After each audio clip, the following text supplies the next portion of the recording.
بسم اللہ الرحمن الرحیم۔ السلام علیکم، آپ دیکھ رہے ہیں الف نیوز اور میں ہوں آپ کے ساتھ ماجد علی۔ شامل کرتے ہیں آج کی ون لائن ہیڈ لائنز۔ سعودی عرب امریکہ اور چین کے درمیان پل کا کردار ادا کرنے کو تیار۔ سعودی عرب یک وقت امریکہ اور چین کے ساتھ اپنے اسٹریٹجک تعلقات کی وجہ سے دونوں بڑی طاقتوں کے درمیان پل کا کردار ادا کر سکتا ہے۔ ان خیالات کا اظہار سعودی وزیر خارجہ نے ورلڈ اکنامک فورم کے جاری اجلاس کے بعد میڈیا سے بات چیت کرتے ہوئے کیا۔ میڈیا کی طرف سے سعودی وزیر خزانہ سے پوچھا گیا کہ وہ چین کے ساتھ امریکی معاملات کی بہتری میں کردار ادا کر سکتے ہیں۔ ان کا جواب تھا، مکمل طور پر کر سکتے ہیں۔ ایران کی جوہری تنصیبات اسرائیل کے نشانے پر۔ اسرائیل کے فوجی ذرائع کا کہنا ہے کہ اگر سیاسی قیادت نے حکم دیا تو اسرائیلی فوج کسی بھی وقت ایران کی جوہری تنصیبات پر حملہ کر دے گی۔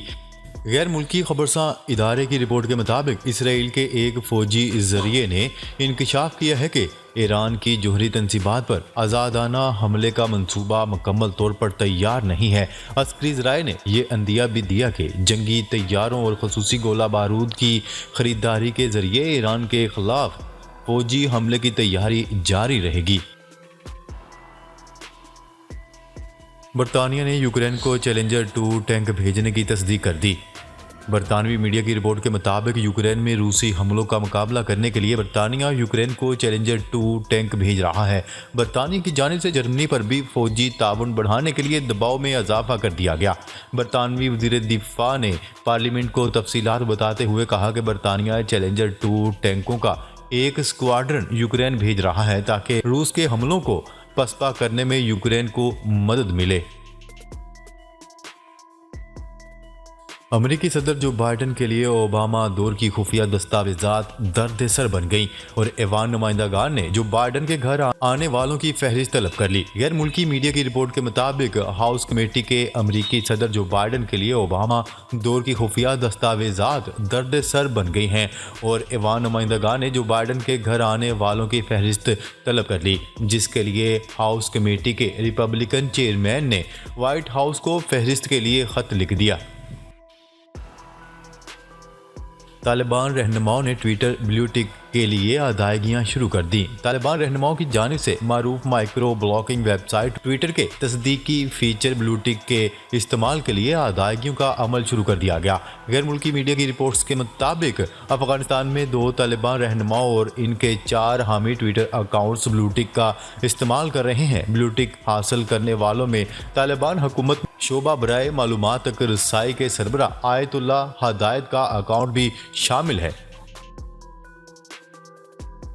امریکہ کی ریاست کیلیفورنیا میں طوفانوں کا سلسلہ تھم گیا۔ غیر ملکی خبرساں ادارے کی رپورٹ کے مطابق کیلیفورنیا کے کچھ علاقے اب بھی زیر آب ہیں جہاں پر بحالی کا کام جاری ہے۔ میڈیا رپورٹس کے مطابق کیلیفورنیا میں اب بھی تقریباً 24,000 گھروں کو بجلی کی فراہمی بند ہے۔ وائٹ ہاؤس کی جانب سے جاری کردہ پیغام کے مطابق امریکی صدر جو بائیڈن جمعے کو کیلیفورنیا کے سیلاب سے متاثرہ علاقوں کا دورہ کریں گے۔ روسی صدر ولادیمیر پوٹن نے یوکرین کو مغربی ہتھیاروں کی بڑھتی ہوئی ترسیل پر خبردار کر دیا۔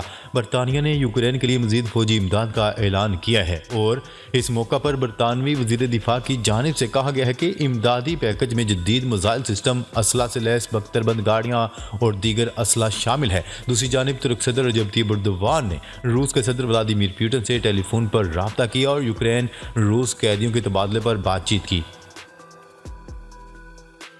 ڈالر کے انٹر بینک اور اوپن کرنسی ریٹ میں مزید اضافہ۔ IMF قرض پروگرام سے دوری، ترسیلات زر میں کمی کے رجحان اور 4.3 ارب ڈالر کے زر مبادلہ کے ذخائر کے ساتھ معیشت کو درپیش مشکلات کے باعث آج بھی ڈالر کی پیش قدمی جاری رہی۔ وفاقی تحقیقاتی ادارے کی جانب سے حوالہ ہنڈی میں ملوث ایکسچینج کمپنیوں کے خلاف کریک ڈاؤن اور متحدہ عرب امارات سے 3 ارب ڈالر کی محصولات ملنے کے باوجود ڈالر کو بریک نہ لگ سکی۔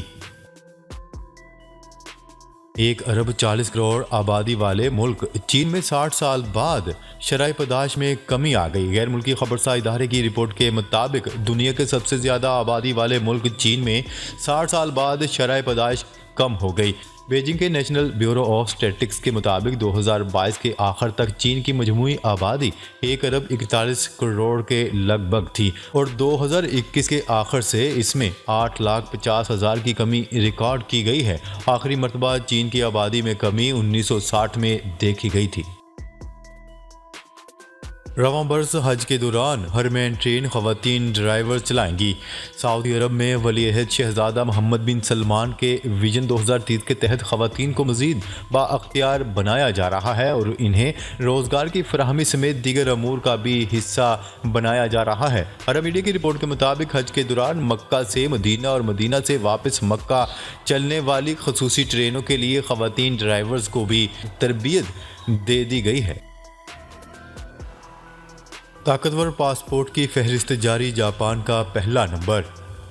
ہینلے انڈیکس کی جانب سے رواں برس 2023 کے لیے دنیا کے طاقتور اور کمزور ترین پاسپورٹ کی فہرست جاری کر دی گئی۔ ہینلے اینڈ پارٹنرز کی 2023 کی فہرست میں جاپانی پاسپورٹ کو طاقتور ترین قرار دیا گیا ہے۔ ازبکستان نے افغانستان کو بجلی کی فراہمی معطل کر دی۔ افغانستان کو ازبکستان سے بجلی کی فراہمی معطل کر دی گئی۔ اس سلسلے میں افغانستان کے پاور ڈسٹریبیوٹر ادارے DABS کے مطابق بعض تکنیکی وجوہات کی وجہ سے ازبکستان بجلی کی درآمد معطل ہو گئی ہے۔ یاد رہے کہ 2 ہفتے قبل ہی افغانستان کو بجلی کی فراہمی کا معاہدہ طے پایا تھا۔ افغانستان کے وزیر برائے توانائی کے مطابق یہ واضح نہیں ہے کہ ازبکستان بجلی کی فراہمی دوبارہ بحال کر دے گا یا نہیں، کیونکہ ہمیں ازبکستان سے کوئی حوصلہ افزا جواب نہیں ملا۔ جاپان اور بھارتی فضائیہ کی پہلی فضائی مشقوں کا آغاز۔ جاپانی اور بھارتی فضائیہ نے ٹوکیو کے شمال مشرق میں جنگی مشقوں کا آغاز کیا۔ یہ دونوں ملکوں کے درمیان پہلی فضائی مشقیں ہیں جن میں جاپانی فضائیہ کے 4 F-2 اور 4 F-15 لڑاکا طیارے شامل ہیں۔ مشقیں 26 جنوری تک جاری رہیں گی۔ ان مشقوں کا مقصد 2 طرفہ دفاعی تعاون کو مزید مستحکم بنانا ہے۔ شہباز شریف کی مودی کو مذاکرات کی دعوت۔ وزیر اعظم شہباز شریف نے بھارتی وزیر اعظم کو سنجیدہ اور مثبت مذاکرات کی دعوت دے دی۔ عرب میڈیا کو دیے گئے انٹرویو میں وزیر اعظم شہباز شریف کا کہنا تھا کہ دونوں ملکوں کو فضول کی کشمکش اور مخاصمت سے نکلنا اور ترقی کے لیے کام کرنا ہوگا۔ انہوں نے کہا ہے کہ عوام افلاس کی زندگی گزارنے پر مجبور ہو گئے ہیں، اب ہمیں یہ روکنا ہوگا۔ کشمیر سمیت تمام متنازعہ مسائل کے حل کے لیے مذاکرات کرنا ناگزیر ہے۔ فرانس کا مشہور زمانہ ایفل ٹاور ایرانی حکومت کے لیے مسلسل برسر احتجاج۔ ایرانی مظاہرین کی حمایت میں روشنیوں سے تحریر کردہ نعروں سے جگمگا اٹھا۔ ایرانی مظاہرین کے خلاف منفرد اظہار یکجہتی پیر کی رات کو کیا گیا۔ 4 ماہ پہلے ایران میں 22 سالہ مہسا امینی پولیس حراست میں ہلاک ہو گئی تھیں۔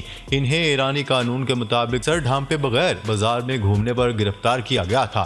16 ستمبر کو مہسا امینی کی اس موت کے بعد سے ایران میں مسلسل مظاہرے جاری ہیں۔ اب یہ مظاہرے نہ صرف ایران کے لازمی سر ڈھانپنے کے قانون کے خلاف رہے ہیں بلکہ ایرانی رجیم تبدیلی کی تحریک میں بدل چکے ہیں۔ ایفل ٹاور پر ایرانی خواتین زندگی اور آزادی کے حق میں ان نعروں کے علاوہ پھانسیاں روکنے کے مطالبے پر مبنی نعرے بھی شامل تھے۔ PCB نے سابق فاسٹ باؤلر شعیب اختر کی خدمات حاصل کرنے پر غور شروع کر دیا۔ شاہد خان افریدی کے بعد شعیب اختر کو بھی PCB میں اہم ذمہ داری ملنے کا امکان۔ ذرائع کے مطابق آئندہ دنوں میں انہیں امور سونپے جا سکتے ہیں۔ ذرائع کا کہنا ہے کہ PCB کی جانب سے باقاعدہ طور پر شعیب اختر سے رابطہ کر کے ان کی رضامندی بھی حاصل کی گئی ہے۔ ذرائع نے دعویٰ کیا ہے کہ fast bowler Shoaib Akhtar PCB حکام کو کرکٹ بورڈ میں کام کرنے کے لیے رضامندی کا اظہار کیا ہے، جس کے بعد جلد ان کی PCB کے سربراہ نجم سیٹھی سے ملاقات کی توقع کی جا رہی ہے۔ PTI رہنما فواد چودھری کا کہنا ہے کہ وزیر اعظم شہباز شریف کو کشمیر بیچنے کی اجازت نہیں دی جا سکتی۔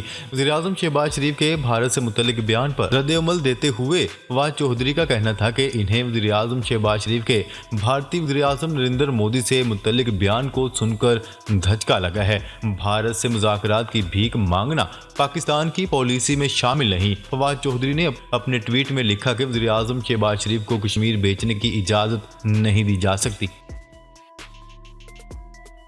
سپریم کورٹ کا کہنا ہے کہ chairman Pakistan Tehreek Insaf P T I Imran Khan NAB ترامیم کے خلاف پارلیمنٹ جائیں اور پھر مسئلہ حل نہ ہو تو عدالت آئیں۔ سپریم کورٹ میں نیب ترامیم کے خلاف عمران خان کی درخواست پر سماعت ہوئی۔ پی ٹی آئی کا پارلیمنٹ واپس جانے کا معاملہ سپریم کورٹ میں زیر بحث رہا۔ چیف جسٹس نے ریمارکس دیے کہ اخبار میں خبریں چھپی ہیں، پی ٹی آئی پارلیمنٹ واپس جا رہی ہے، اور اگر پی ٹی آئی پارلیمنٹ واپس آتی ہے تو کیا حکومت ان کے ساتھ مل بیٹھے گی؟ کیا ہم نیب ترامیم کا معاملہ واپس پارلیمنٹ بھیج دیں؟